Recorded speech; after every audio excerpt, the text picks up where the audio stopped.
I hope that many of us have the opportunity, in whether it's on Sunday in our Run for Their Lives or on Monday during various Martin Luther King Day events.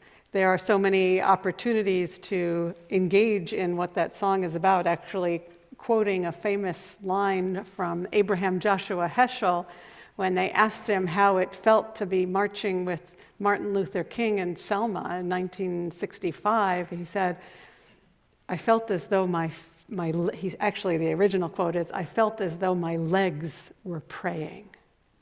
So he teaches us that there are so many ways to pray, and there are so many different parts of our body that need to pray and that need to act in order to cause change to happen in the world.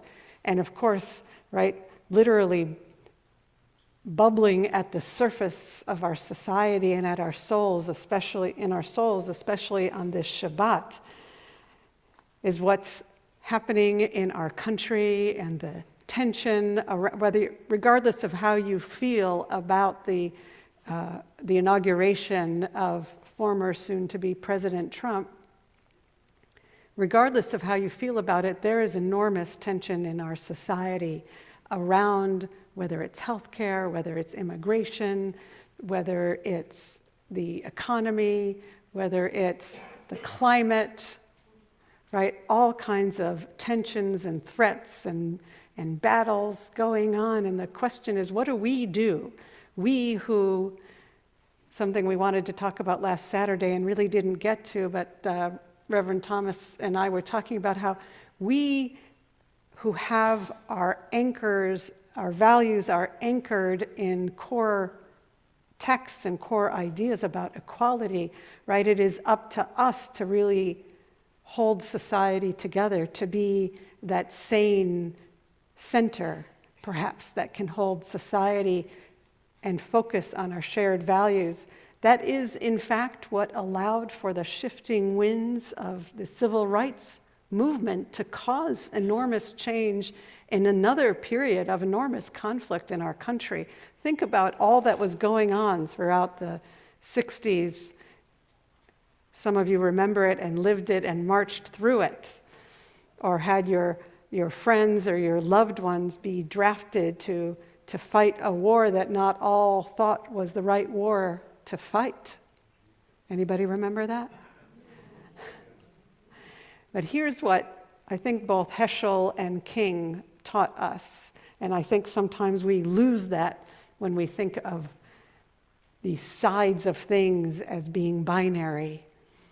Heschel was criticized often for the role that he played in interfaith dialogue. He was really the only Jewish leader who was willing to go and engage in dialogue with the Pope, dialogue that eventually led to the revision of the Catholic doctrine about Jews no longer being named as Christ killers.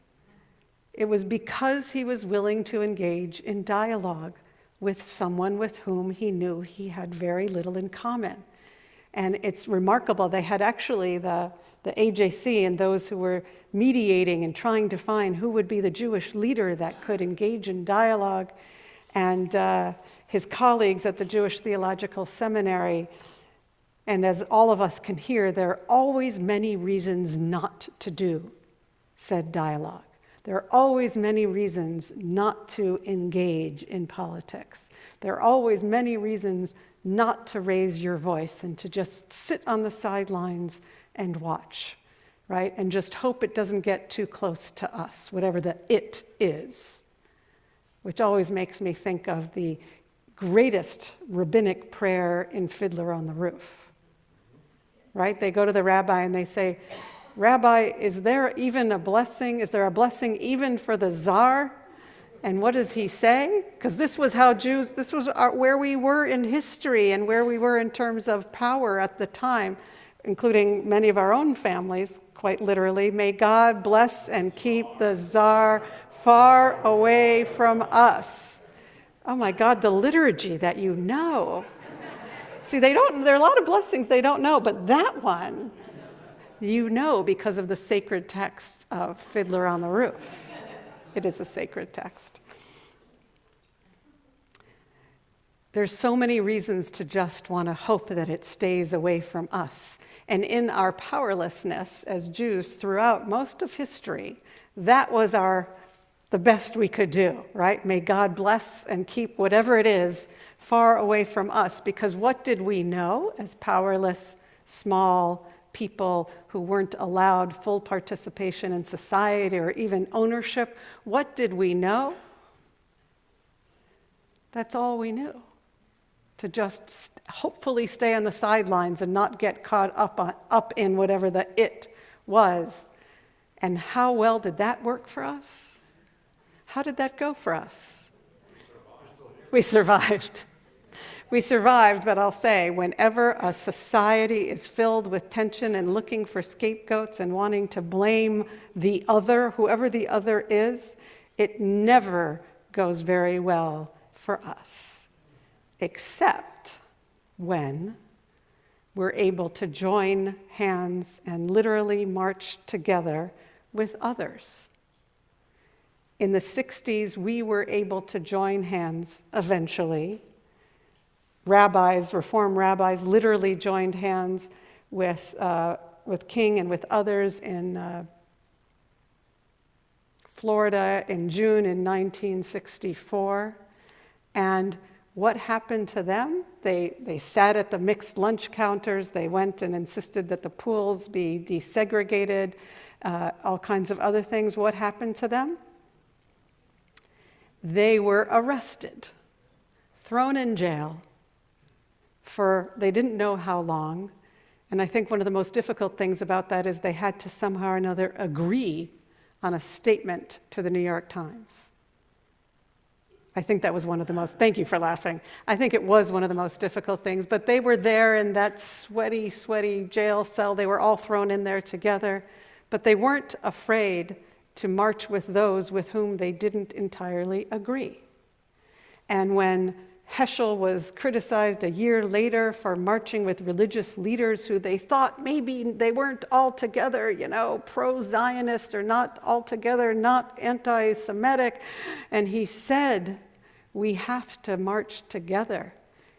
If we don't stand together to create civil society in the areas that we do agree, then the society will surely completely disintegrate. We have to find those ways to stand together. And so when Heschel was the only significant Jewish leader who was willing to go and engage in dialogue with the Catholics, what were the many reasons not to go? First of all, there was an official isur, an official forbidden code against engaging in dialogue with Christians, a rabbinic psak, a rabbinic, what? No, a rabbinic law. You may not engage in interreligious dialogue because we know what they're really after, right? So Soloveitchik, very modern rabbis even repeated this kind of legal standard. So the first one is, you can't go, you'll be breaking with the Orthodox law. And he said, they're wrong. His whole family had been annihilated in the Holocaust. We know how that goes. Perhaps this dialogue can lead to somewhere good. And then, of course, they said, you can't go. You can't go to Rome. Why?